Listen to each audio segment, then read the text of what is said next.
Saya berharap semua pemimpin negara kita ini, siapapun itu, bisa menunggangi jabatan mereka untuk mendapatkan akhirat.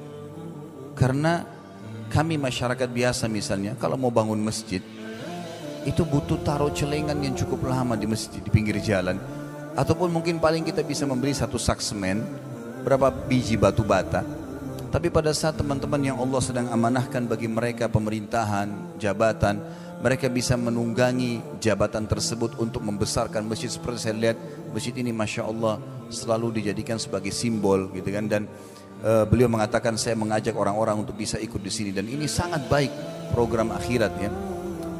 Maka bisa ditunggangi untuk itu dengan tanda tangan, dengan mengajak, dengan menjadikan contoh, itu sudah sangat luar biasa. Kenapa banyak orang yang diberikan amanah jabatan tidak menunggangi jabatan mereka untuk mendapatkan yang terbaik di akhirat? Kesempatan emas memperbaiki, seperti saya dengar di sebelah masjid juga ada tempat untuk digunakan oleh masyarakat ya, sebuah tempat untuk bisa jalan, bisa berkumpul keluarga, bisa berolahraga dan segala macam hal.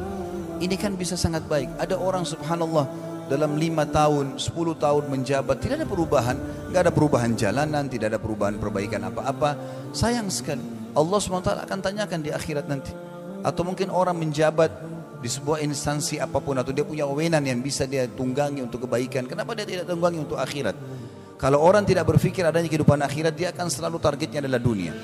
Saya pernah subhanallah duduk dengan seseorang, semoga Allah jaga beliau, orang yang sangat baik sebenarnya. Beliau sempat waktu itu mencalonkan diri menjadi wakil bupati di salah satu kota, bukan di Sulawesi Selatan tapi di daerah Jawa. Kemudian saya sempat tanya sama dia, saya bilang, Pak, saya ingin bertanya, karena saya juga sering menghadapi masyarakat, saya jadikan kadang-kadang pengalaman dalam berdiskusi atau berbicara untuk menjadi bahan ceramah. Dia bilang, ya silakan Ustaz, kebetulan dia tetangga saya di Jakarta Timur. Kemudian saya bilang, kenapa kebanyakan pejabat-pejabat kita tidak berpikir dalam 5 tahun mereka menjabat, mereka jadikan itu sebagai amal jariah mereka. Saya bicara muslim dengan muslim. Maka pada saat itu saya bilang, kenapa tidak berpikir dalam 5 tahun itu bisa ya untuk mendapatkan sesuatu yang baik di akhirat sana.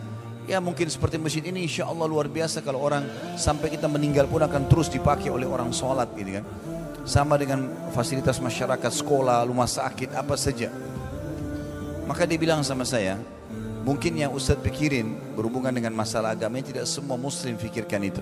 Kalau saya bicara dengan alam saya, maka saya menganggap kalau saya menjabat 2 tahun setengah pertama, saya berpikir untuk mengembalikan semua apa yang pernah saya keluarkan. Kemudian 2 tahun setengah ke depan, saya berpikir untuk kampanye yang baru. Sehingga tidak pernah berpikir untuk menjadikan ini sebagai amal jariah. Maka saya bilang itu sayang sekali. Bagaimana seorang muslim semestinya bisa menunggangi itu demi untuk kebaikan-kebaikan dia pribadi dan juga untuk masyarakat.